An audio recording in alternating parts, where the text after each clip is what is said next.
નમસ્કાર, શો ટાઈમમાં આપનું સ્વાગત છે. ભાવનગરના સિત્સર રોડ પર આવેલ એક કારખાનામાં આગની ઘટના બનતા ફાયર વિભાગની ટીમ દ્વારા આગ બુઝાવવામાં આવી હતી.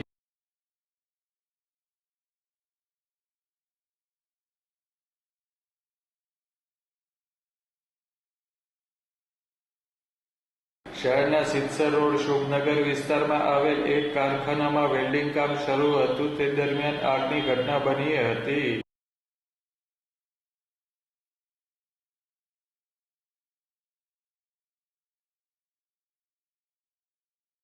આ બનાવની જાણ થતાં ફાયર વિભાગની ટીમ બનાવ સ્થળે પહોંચી હતી અને આગ બુઝાવવાની કામગીરી કરી હતી.